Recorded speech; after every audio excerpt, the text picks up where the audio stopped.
Yun mga matik, magandang umaga mga matik. Ngayon mga matik, nandito na ako sa Bicol. Itong bahay ni Papa na hindi pinaayos nung kumikita pa siya mga matik, tuluyan na nasira.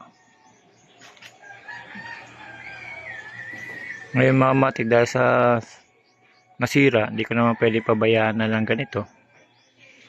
Ngayon, sira-sira yung kanyang malaking cottage, bahay niya. Ayan.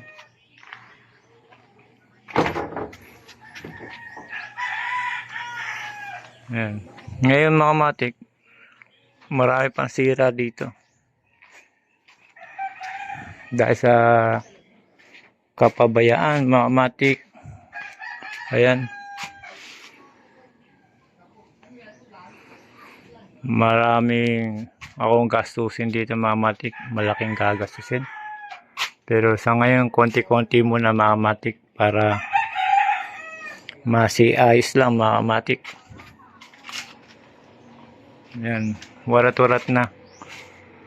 Kung hindi aalagaan to mga matik, baka mapunta pa sa ibang tao. Kaya ito mga matik, sa ngayon nag-aayos ako. Ayan. Mahal pala dito ng plywood mga matik. Ito marin, bumili ako para ikabit ko dito. Ayusin natin, pagagandahin natin mga matik para maganda na siyang tignan. Ayan.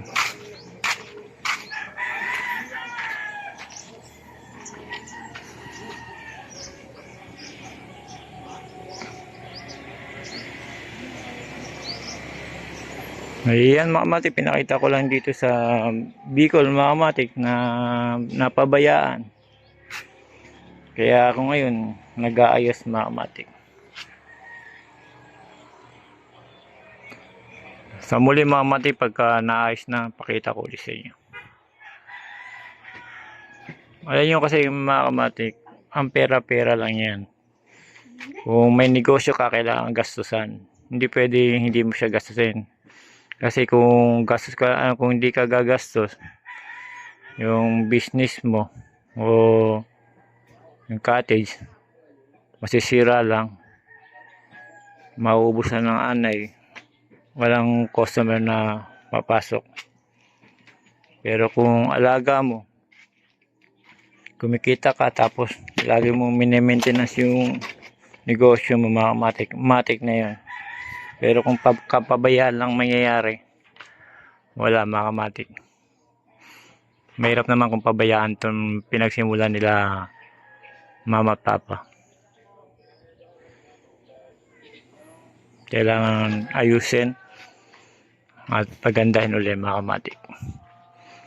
Sa negosyo, kailangan laging suporta ng maintenance. Kung may sira, paayos ka agad. Hindi pwede yung puro hawak lang ng hawak ng pera.